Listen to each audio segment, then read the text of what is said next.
Hello students, good morning. कैसे आप लोग? आज हम आपका क्लास 10 का हिंदी का पहला चैप्टर लेके आए हैं। और ये जो है पद है, मतलब पद्यांश। हर चैप्टर का नाम है सूरदास के पद। पद ही बोलते हैं इसको। सूरदास इसको लिखा है, तो इसको ध्यान से पढ़ना है आपको। पूरा chapter line by line clear होगा, समरी होगा, क्वेश्चन आंसर भी कराया जाएगा। इम्पोर्टेंट, समझ गए?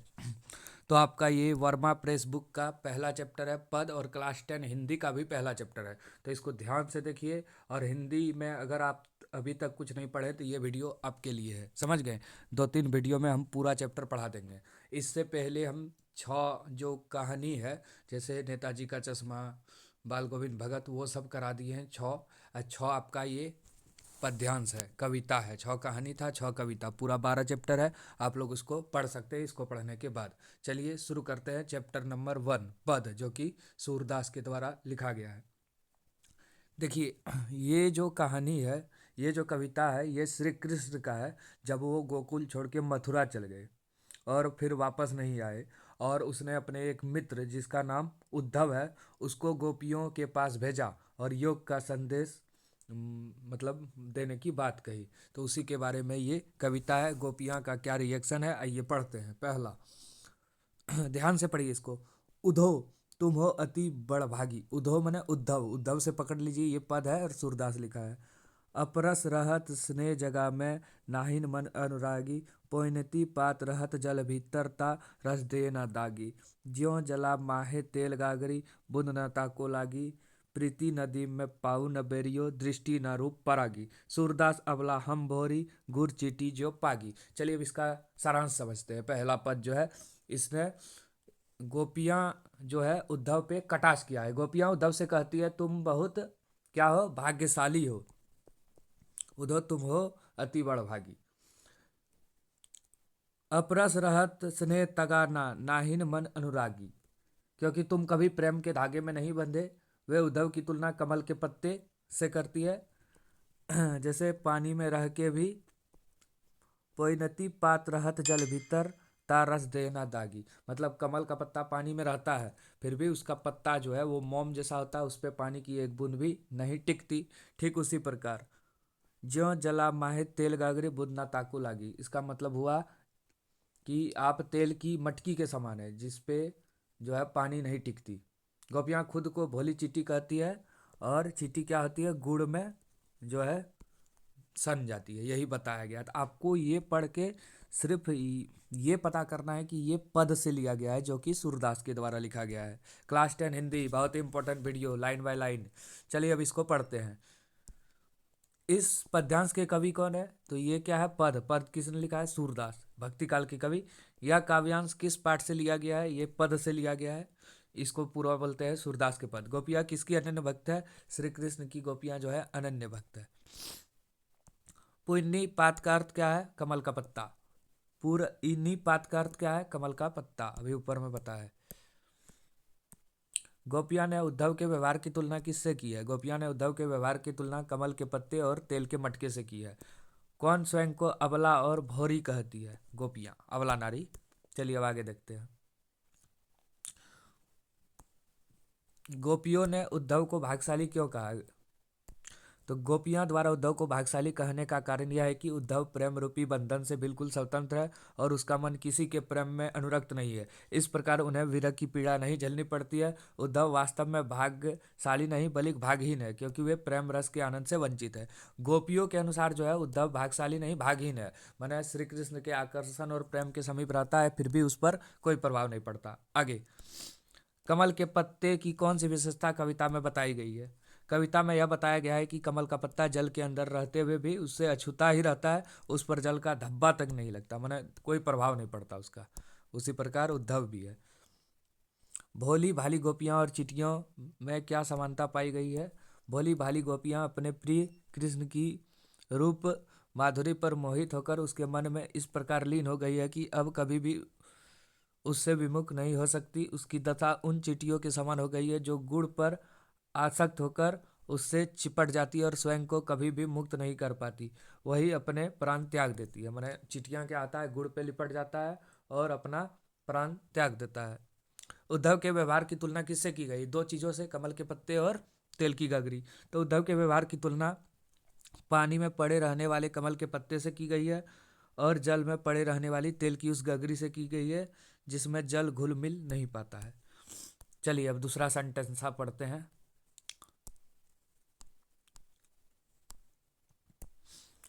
मन ही मांझ रही, काही जाय पाइपे उधो, नहीं परत काही। उधो मने पकड़ लिए, उद्धव उद्धव मने पद, पद मने सूरदास। अवधि आधार रस आवन की, तन मन बधी सही। अब इन जोग संदेश ननी, सुनी सुनी बिरहनी विरह दही। चाहती हुती गुराही जीती मैं, उद में धार बही। सूरदास अब धीरे धरही, क्यों मर्यादा नहीं। जब अब पकड़ते हैं इसका। गोपियां जो बोलती है, व्यंग कसती है कि कही कही मन ही मांझ रही। इसका मतलब क्या हुआ? गोपियां मन ही मन बोलती है कि श्री कृष्ण बड़े चतुर है और वो योग का संदेश भेजवाते हैं, और वे उद्धव को कहते हैं कि पुराना जमाना ही ठीक था, लोगों की भलाई करते थे, अब राज धर्म नहीं रहा, मर्यादा नहीं रही, मैंने राजा का धर्म नहीं रहा। ये सब बात किया गया इसमें, समझ गए आप लोग? अब कहानी के बारे में थोड़ा समझिए। जो भाषा है इसका ब्रज भाषा का सुंदर प्रयोग हुआ है इस कविता में। व्यंग भी इसमें है, भावनात्मक। कमल का पत्ता और तेल की गगरी, हरील की लकड़ी, ये सब से तुलना की गई है। कड़वी लकड़ी जो होता है, इसमें सगुण भक्ति, प्रेम और निर्गुण भक्ति, ज्ञान दोनों को बताया गया है। समझ गए? चलिए अब देखते हैं आगे। प्रस्तुत पद में किसके मन की बात कही गई है? ये गोपियों की। कृष्ण ने गोपियों के लिए कौन सा संदेश भिजवाया? योग। अभी तुरंत बताएं। कृष्ण के संदेश को सुनकर गोपी की स्थिति कैसी हो गई? विरह की आग की तरह, माने जल उठी। गोपियों के अनुसार कृष्ण ने कौन सी मर्यादा का उल्लंघन किया है? राजधर्म का। अब चलिए अगला चलते हैं। गोपियां किस कारण अब तक मन की व्यथा सह रही थी? गोपियां अब तक अपने मन की व्यथा इसलिए सह रही थी क्योंकि उन्हें अब तक अपने प्रिय कृष्ण के लौट आने की आशा थी। वे अवधि गिनते हुए आशंकित थे। योग संदेश ने उन पर क्या प्रभाव डाला? उद्धव ने ब्रज में आकर गोपियों को योग का संदेश सुनाया तो गोपियां पर इसका प्रतिकूल प्रभाव हुआ। उसका चित्त शांत होने के स्थान पर क्या हुआ? चित्त मतलब मन होता है। विरागिनी में जल उठा। वे पहले ही विरह की पीड़ा झेल रही थी, अब उसकी आग में दहक उठी। अब गोपियों की क्या दशा है? अब गोपियां अधीर हो रही है। अब वे भला धैर्य क्यों धारण करे? अब तो मर्यादा का बंधन भी टूट रहा है। देखिए ये सब आपको याद नहीं करना है, सिर्फ पहचानना है कौन सा कविता से लिया गया। याद करने वाला अभी आगे आएगा, हम खुद बताएंगे आपको। गोपियां क्या व्यथा सह रही है और किसके बल पर सह रही है? गोपियां कृष्ण के वियोग की व्यथा सह रही है। वे यह सोचकर व्यथा सह रही है कि कुछ समय बाद कृष्ण अवध ब्रज में लौट आएंगे। चलिए अब आगे देखते हैं कविता। हरि है राजनीति पढ़ी आए, हरि माँ श्री कृष्ण के लिए बोला गया है। समुझी बात कहत मधुकर के समाचार सब पाए, एक अति चतुर होते पहले ही अब गुरु ग्रंथ पढ़ाए। वो बहुत चतुर है, गुरु का ग्रंथ पढ़ाता है। बड़ी बुद्धि जाने तो उसके जोग संदेश पठाए, उधो भले लोग आगे पर हित डोलत दाए। उधो मने उद्धव, अब अपने मन फेर पाइए, जगत तू हुए चुराए। तो क्यों अनिति करे आपुन जे, और अनिति छुड़ाए। राज धर्म तो रहे सूर, जो प्रजा न जाति सताए। मैंने राजा का धर्म है, प्रजा को सताना नहीं चाहिए। प्रस्तुत पठ पद सूर सागर के किस कृति से अलंकृत है? तो यह है भ्रमर गीत से, इंपॉर्टेंट है। प्रस्तुत पद में कौन राजनीति पढ़ आए हैं? श्री कृष्ण। मधुकर का शाब्दिक अर्थ क्या है? भौरा। कृष्ण गोपियों का क्या चुरा कर ले गए? ये तो गोपियों का हृदय दिल चुरा के ले गए। हमारे हरी हरील की लकड़ी, हरी हरील की लकड़ी मतलब क्या हुआ? ये कड़वी लकड़ी। मन क्रम वचन नंद नंदन पर, नंद नंदन माने कृष्ण का बेटा, नंद का नंदन। यह दृढ़ करी ककरी, जागत सोवत स्वपन दिवस नीति, काना काना जकरी माने दिन रात सोते जागते श्री कृष्ण का नाम रटती है। सुनत जोग लागत है ऐसे, ज्यों करई ककरी। तू सो बाधी हमको ले आए, देखी सुनी न करी। यह तो सुरती नहीं ले सपी, जिसके मन चक्री। प्रस्तुत पद के रचनाकार कौन है? ये तो पद है, तो इसको कौन लिखा है? सूरदास। गोपियों की दशा किस पक्षी की तरह हो गई? ये हरिल पक्षी की तरह हो गई है। गोपियों को उद्धव द्वारा किए गए योग का संदेश ज्ञान किसके समान लगता है? तो करवी ककरी के समान। गोपियां जागते सोते सपने में दिन रात किसका नाम जपती है? कृष्ण का। यहाँ नंद नंदन किसके लिए प्रयोग हुआ है? श्री कृष्ण के लिए। D number. चलिए आगे देखते हैं। हो गया आपका। अब क्वेश्चन आंसर पे चलते हैं, और इसको आपको ध्यान से पढ़ना है, समझ गए? वो तो पैसेज हो गया, गद्यांश भी पढ़ा दिए हम। अब चलिए क्वेश्चन आंसर पे आते हैं, ध्यान से इसको देखना है आपको। पद, कविता के कवि कौन है? पद कौन लिखा है? सूरदास, क्योंकि चैप्टर का नाम ही है सूरदास के पद। बड़भागी किसे कहा गया है? उद्धव को। गोपियाँ कृष्ण के प्रेम में किस प्रकार डूबी रहती है? जैसे चींटियाँ गुड़ से चिपक जाती है। गोपियों ने उद्धव की तुलना किससे की गई है? ये दोनों से की गई है, माने तेल की गगरी और कमल के पत्ते से। तिन्ही ले सौंपी पंक्ति में किसकी ओर संकेत किया गया है? जिसका मन चक्री के समान चंचल है। गोपियों ने अपने मन को कैसे बताया है? तो स्थिर बताया है। मथुरा जाते समय श्री कृष्ण गोपियों का क्या लेकर आए? मन। गोपियों के अनुसार राजा का धर्म क्या होना चाहिए? तो गोपियों के अनुसार राजा का धर्म क्या होना चाहिए? मतलब पहला, किसी को, राजा को प्रजा को सताना नहीं चाहिए, प्रजा को दुखी नहीं रखना चाहिए, प्रजा की रक्षा करना चाहिए। तो इनमें से सभी। गोपियों के अनुसार श्री कृष्ण ने किस मर्यादा का पालन नहीं किया? तो प्रेम की मर्यादा। गोपियों द्वारा उद्धव को बड़भागी कहने का क्या कारण है? तो कृष्ण के समीप रहकर भी निर्गुण की बात करता है। कमल के पत्ते व जल का उदाहरण निम्न में से किसके लिए प्रयुक्त हुआ है? उद्धव के लिए। मतलब जैसे कमल का पत्ता जल में रहते हुए भी जल से अछूता है, उसी प्रकार उद्धव कृष्ण के प्रेम के समीप रहते हुए भी उसके आकर्षण और प्रेम से मुक्त है। कृष्ण व्रत से जाते समय अपने साथ गोपियों का क्या चुरा ले गए थे? हृदय और मन, या लेकिन यहाँ दिल नहीं दिया है, तो हृदय या मन हो सकता है। इनमें से कौन सी रचना सूरदास की नहीं है? साहित्य अमृत। अब क्या है वो याद रखना है आपको। तो सूर सागर है, साहित्य लहरी है, सुर सरावली है। गोपियों को कृष्ण का व्यवहार कैसा प्रतीत होता है? तो ये छलपूर्ण। गोपियों के अनुसार कृष्ण ने क्या पढ़ लिया है? तो राजनीति पढ़ लिया है, इसलिए वो सबसे राजनीति कर रहा है। आगे देखिए, कृष्ण, उद्धव कृष्ण का कौन सा संदेश लेके आया है? तो ये योग संदेश। सूरदास ने मधुकर शब्द का प्रयोग किसके लिए किया है? ये उद्धव के लिए। मर्यादा न लही के माध्यम से सूरदास की गोपियों की कौन सी मर्यादा न रहने की बात की गई है? प्रेम की। कृष्ण का संदेश सुनकर गोपियों की स्थिति कैसी हो गई? तो ये विरह की आग की तरह हो गई। सूरदास की काव्य भाषा है, ये ब्रज भाषा है। गोपियों ने किसे भाग्यवान कहकर संबोधित किया है? उद्धव को। गोपियों ने करुई ककरी के समान किसे बताया है? योग संदेश को। हमारे हरी हारिल की लकड़ी, पंक्ति में हारिल की लकड़ी किसे कहा गया है? ये कृष्ण को कहा गया है, कड़वी। अब चलिए वन लाइनर क्वेश्चन पे आते हैं।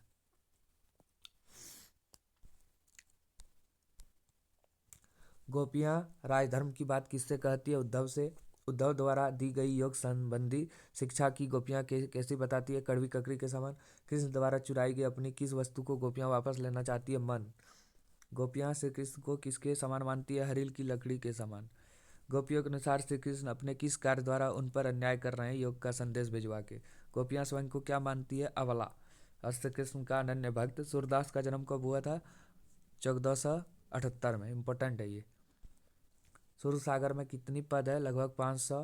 गोपियों का अनन्य प्रेम किसके प्रति था? कृष्ण के।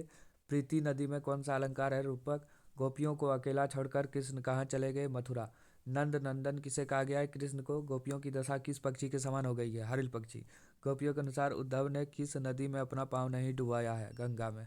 चलिए अब क्वेश्चन आंसर पे चलते हैं, और ये बहुत इंपॉर्टेंट है, वीवीआई, इसको लिख लीजिए आप लोग, समझ गए? ये वीवीआई क्वेश्चन है। उद्धव के व्यवहार की तुलना किस किस से की गई है? तो उद्धव के व्यवहार की तुलना दो चीजों से की गई है। वे कमल के पत्ते के समान अलिप्त है। जिस प्रकार कमल जल में रहता है पर उसके पत्ते जल से ऊपर रहते हैं, उन पर जल का प्रभाव नहीं पड़ता, इसी प्रकार उद्धव भी कृष्ण प्रेम का प्रभाव नहीं पड़ सकता। अगला, उद्धव की दशा उस तेल की गगरी के समान है जो जल में रहता है पर उस पर पानी की एक बूंद भी नहीं टिप पाती। इसी प्रकार उद्धव कृष्ण के निकट रहकर भी उसके प्रेम से अछूते हैं। गोपियों ने किन किन उदाहरणों के माध्यम से उद्धव को उलाहने दिए हैं? मैंने तंज कसा है। गोपियों ने निम्नलिखित उदाहरणों के माध्यम से उद्धव को उलाहने दिए हैं। वे कृष्ण के आने के इंतजार में ही जी रही थी, किंतु कृष्ण स्वयं न आकर योग संदेश भिजवा दिए, इससे उसकी विरह व्यथा और अधिक बढ़ गई।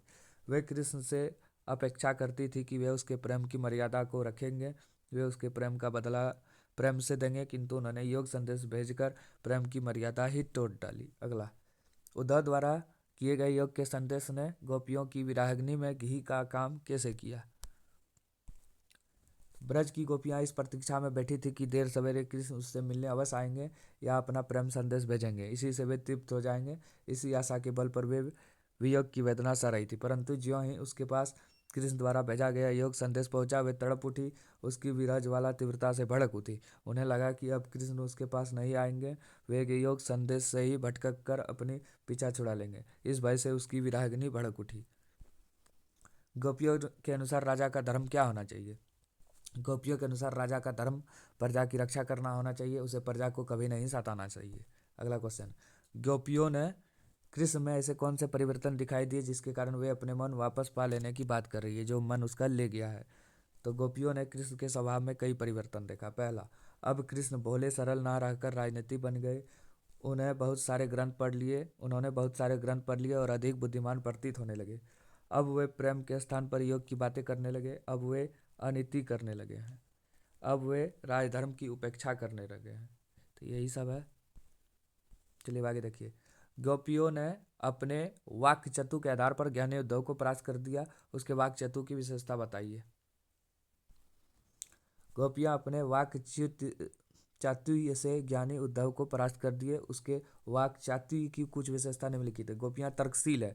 वे अपने तर्क के बल पर उद्धव की बोलती बंद कर देते हैं। उसके तर्क अकाट्य है, माने जिसको काट नहीं सकते। गोपियों के वाक्य चातुर्य में दृष्टांतों की भरमार रहती है। उसके दृष्टांत अत्यंत सटीक होते हैं। गोपियां व्यंग का सहारा लेकर अपने वाक्चतु को धारदार बना देती है। वह उद्धव को खरी खोटी सुनाती है। अगला, मर्यादा न लही के माध्यम से कौन सी मर्यादा न रहने की बात की गई है? अभी तक गोपियां मर्यादा का पालन करते हुए चुपचाप कृष्ण वियोग की पीड़ा को झेल रही थी। अब जबकि कृष्ण ने उद्धव के माध्यम से योग का संदेश भिजवा दिया, तब सारी मर्यादा समाप्त हो गई। अब वे भला किस मर्यादा का पालन करते? अब तो उसकी मान मर्यादा जाती रही। अगला, कृष्ण के प्रति अपने अनन्य प्रेम को गोपियों ने किस प्रकार अभिव्यक्त किया है? गोपियों ने कृष्ण के प्रति अपने अनन्य प्रेम को निम्न तरीका से व्यक्त किया है। वह स्वयं को कृष्ण रूपी गुड़ पर लिपटी हुई चींटी कहती है। वह स्वयं को हरिल पक्षी के समान कहती है, जिसने कृष्ण प्रेम रूपी लकड़ी को दृढ़ता से थमा हुआ है। वह मन वचन कर्म से कृष्ण को मन में धारण किए हुए। यहाँ तक भी आप लोग लिख सकते हैं। वे जागते सोते दिन रात, यहाँ तक कि सपनों में भी कृष्ण का नाम रटती है। वे कृष्ण से दूर ले जाने वाले योग संदेश सुनते हुए व्यथित उठती है। देखिए, अब हो गया ये 7-8 इंपॉर्टेंट क्वेश्चन है। अब हम चैप्टर 2 पे चलते हैं। इसको पहले ध्यान से आप लोग सुनिए। चलिए देखिए, चैप्टर का नाम क्या है? राम लक्ष्मण परशुराम संवाद। इसको तुलसीदास लिखा है, पूरा नाम है गोस्वामी तुलसीदास। इसमें राम लक्ष्मण और परशुराम के बीच हुई बात को बताया गया है, जो कि सीता स्वयंवर जब हुआ था तो राम ने शिव का धनुष तोड़ा था। तो देखिए, हम थोड़ा इसको बता देते हैं आपको। राम लक्ष्मण परशुराम संवाद पाठ जो है तुलसीदास लिखा है, और इसको रामचरित्र मानस के बालखंड से उठाया गया है। समझ गए आप लोग? धनुष टूटने पे परशुराम का क्या क्रोध होता है एक मुनि होते हुए भी, और कैसे लक्ष्मण जो है उसको शांत करता है, मतलब अपने वाक्य पटु के माध्यम से। लेकिन राम जो है वो धैर्य पूर्वक और कटाक्ष की बात को, मतलब जो लक्ष्मण है उसको नहीं बोलने बोलते हैं। समझ गए? इसमें तर्क और व्यंग ये सब का प्रयोग हुआ है, अवधि भाषा में है इसमें। समझ गए? चलिए अब शुरू करते हैं। नाथ शंभुधनु भंज निहारी, होइयो को एक दास तुम्हारा। ये बोल रहा है राम। जब पूछता है परशुराम तो धनुष किसने तोड़ा, तो बोलता है धनुष तोड़ने वाला आपका कोई सेवक ही होगा, दास ही होगा। आयसु का कही किन मोही, सुनी रियाई बोली मुनि कोही। सेवकू सो जो करे सेवकाई, अरिकन करी करी लड़ाई। इसका मतलब हुआ सेवक वह है जो सेवा करे, नहीं कि जो दुश्मनी का काम करे। सुनहु राम जही शिवधु तोरा, सहसबाहु। मतलब देखिए, सहसबाहु कौन था? परशुराम का जो दुश्मन था, 1000 भुजा थी उसको। तो बोलता है जो धनुष तोड़ा तो मेरे लिए वो सहस्रबाहु के समान है। समझ गए? इसको आप लोग पढ़िएगा तो पता चल जाएगा। ये राम लक्ष्मण भरत परशुराम संवाद है, जिसको लिखा है गोस्वामी तुलसीदास। इतने याद रखना है आपको। इस पद्यांश के कवि कौन है? तुलसीदास। यह काव्यांश किस पाठ से लिया गया है? राम लक्ष्मण परशुराम संवाद। प्रस्तुत काव्यांश में कोही विशेषण किसके लिए प्रयुक्त हुआ है? यह मुनि परशुराम के लिए। परशुराम किसके अनन्य भक्त थे? शिव जी के। इसलिए उसका धनुष तोड़ने पे उसको क्रोध आया था। प्रस्तुत काव्यांश में श्री राम ने स्वयं को किसका दास बताया है? परशुराम का। यह काव्यांश किस भाषा में वर्णित है? अवधि भाषा। शुरू वाला ब्रज भाषा था, ये अवधि भाषा। भुजबल भूपि भूप किन्ही, विपुल बार महिदेवा दिनहि, सहस बाहु छिन्निहारा, परशु बिलेकु महीप कुमार मातृपितही। ये जो है लक्ष्मण बोल रहा है, व्यंग दे रहा है परशुराम को कि जो वीर होते हैं वो युद्ध में लड़ते हैं, सिर्फ बातों से नहीं करते हैं। माँ को जो मार दिया वो कैसा साहसी, यही सब है। गर्भनह के अर्भक दलन में अभ्रमक का क्या अर्थ है? बच्चा। महीप कुमार किसके लिए प्रयुक्त हुआ है? लक्ष्मण के लिए। विपुल बार महिदेवना दीनहि में महिदेव किसके लिए प्रयुक्त हुआ है? महादेव शिव के लिए। परशु बिलेकु महीप कुमार में परशु किसके लिए प्रयुक्त हुआ है? परशु मना फरसा, एक युद्ध अस्त्र जो परशुराम के पास था। चलिए अब आते हैं क्वेश्चन आंसर पे किताब का। राम लक्ष्मण परशुराम संवाद कविता के कवि कौन है? तुलसीदास। लक्ष्मण ने शिव धनुष की तुलना किससे की है? बचपन में खेलते हुए तोड़े गए धनुष से। लक्ष्मण के अनुसार इनमें से क्या वीर योद्धा की विशेषता है? तो वीर योद्धा युद्ध क्षेत्र में अपना प्रताप अथवा कौशल दिखाते हैं। बाल दोष गुण गुणही ना साधु, यह कथन किसका है? विश्वामित्र का है। निम्न में से परशुराम की विशेषता क्या नहीं है? नहीं पूछा गया है। क्षत्रिय कुल का संरक्षण। आपके व्यवहार को संसार में कौन नहीं जानता, यह शब्द किसके प्रति बोला गया है? लक्ष्मण ने परशुराम के प्रति। लक्ष्मण परशुराम से संघर्ष क्यों नहीं करना चाहते? परशुराम ब्राह्मण थे इसलिए, मतलब उस सबके कुल में ब्राह्मण गाय देवताओं का वध नहीं किया जाता है, मारा नहीं जाता है। हिंज देवता गरही के बाड़े शब्द किसके लिए प्रयोग हुआ है? लक्ष्मण के लिए। हे नाथ, शिव धनुष को तोड़ने वाला तुम्हारा ही कोई दास होगा, यह किसने कहा? तो राम ने परशुराम से। लक्ष्मण ने सभी धनुषों को कैसे बताया? खिलौना मैंने सामान बताया। परशुराम लक्ष्मण का वध क्या समझकर नहीं करते? बालक। देवता ब्राह्मण भक्त और गाय, ये चार चीज, भक्त छूट गया था। किस कुल में वीरता नहीं दिखाई देती? रघुकुल, जहाँ से राम संबंधित थे। परशुराम के गुरु कौन थे? शिव थे। परशुराम के क्रोध को किसने शांत करने का प्रयास किया? श्री राम ने। चलो अब बताते हैं आगे। परशुराम ने अपने फरसे से किसकी भुजाओं को काटा था? सहस्त्रबाहु। परशुराम के क्रोध का मूल कारण क्या था? शिव धनुष का टूटना। विश्वामित्र के अनुसार साधु किसके दोष को मन में धारण नहीं करते? बालकों के। परशुराम गुरु के ऋण से कैसे उऋण होना चाहते थे? धनुष तोड़ने वाले के वध करके। लक्ष्मण को शांत करने के लिए किसने कहा? श्री राम ने, शांत रहने के लिए। परशुराम को क्या देखकर गुस्सा आता है? टूटे हुए शिव के धनुष को देखकर। किसके स्वयंवर में पहुंचकर सबको धमकी दी गई? परशुराम ने। किसने? मतलब परशुराम ने स्वयंवर में पहुंच के सबको धमकी दी। तुलसीदास ने। भृगु कुल के ध्वज किसे कहा? परशुराम को। परशुराम अपने आप को किस कुल का दुश्मन मानते हैं? क्षत्रिय। परशुराम ने सूर्यवंश का कलंक किसे कहा? लक्ष्मण को। श्री राम ने किसके धनुष को तोड़ा था? शिव के। परशुराम ने मंदबुद्धि बालक किसे कहा था? लक्ष्मण को। युद्ध क्षेत्र में शत्रु को देखकर कौन अपनी प्रशंसा करते हैं? कायर। चलो अब इम्पोर्टेंट क्वेश्चन पे आते हैं।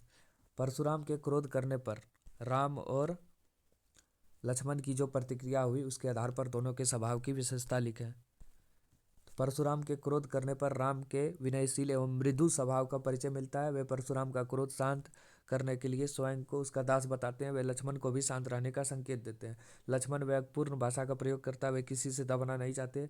वे परशुराम को खरी खोटी सुनाते हैं। लक्ष्मण तर्कशील है, उसके तर्क अकाट्य है, मतलब काट नहीं सकते। लक्ष्मण ऊपर से तो मुस्कुराते रहते हैं पर उसके मन में भी क्रोध के भाव है। वे व्यंग करने में प्रवीण है, वे वाक्पटु भी है। अगला क्वेश्चन। लक्ष्मण ने वीर योद्धा की क्या क्या विशेषता बताई? लक्ष्मण ने वीर योद्धा की निम्नलिखित विशेषता बताई। वीर योद्धा युद्ध भूमि में करनी करके दिखाते हैं। वे अपने वीरतापूर्ण कार्य से अपना परिचय देते हैं। वीर योद्धा अपने मुंह से अपने गुणों का बखान स्वयं नहीं करते। वीर योद्धा धैर्यवान एवं क्षोभ रहित होते हैं। वीर योद्धा कभी अपशब्द का प्रयोग नहीं करते। इंपॉर्टेंट है ये। साहस और शक्ति के साथ विरमता हो तो बेहतर है, इस कथन पर अपने विचार लिखिए। साहस और शक्ति अच्छे गुण है, इसके साथ विनम्रता भी हो तो बहुत बेहतर होता है। प्राय व्यक्ति साहस और शक्ति के प्रभाव में आकर विनम्रता भूल बैठता है, यह उचित नहीं है। विनम्रता एक प्रकार का नैतिक अंकुश है जो शक्ति को नियंत्रित करता है, अन्यथा साहस और शक्ति का दुरुपयोग होने लगता है। वैसे साहस, शक्ति और विनम्रता तीनों वांछनीय गुण है, इनके मेल से सुखद स्थिति उत्पन्न होती है। परशुराम के क्रोध करने पर लक्ष्मण ने धनुष के टूट जाने के लिए कौन कौन से तर्क दिए? शिव धनुष के टूट जाने पर परशुराम अत्यधिक क्रोधित हो गए। उन्होंने धनुष भंग करने वाले के बारे में जानना चाहा, तब लक्ष्मण ने धनुष के टूट जाने पर निम्नलिखित तर्क दिए। हमने तो इसे अन्य धनुषों के समान साधारण धनुष समझा था, श्री राम ने इसे नया धनुष समझा था। यह धनुष तो श्री राम के छूते ही टूट गया, इसमें उसका कोई दोष नहीं। धनुष तोड़ते समय हम लाभ हानि पर विचार नहीं करते। ठीक है, आपका 2 चैप्टर हो गया। 3 वीडियो में 2-2 चैप्टर करके कंप्लीट करेंगे। इसके बाद आप लोग कहानी देख लीजिए जो हम बता दिए पूरा, जैसे नेताजी का चश्मा है, बाल गोविंद भगत, उसके बाद और भी जो सब चैप्टर है। ठीक है, धन्यवाद। वीडियो को लाइक कीजिए, कमेंट कीजिए और दोस्तों के साथ शेयर कीजिए।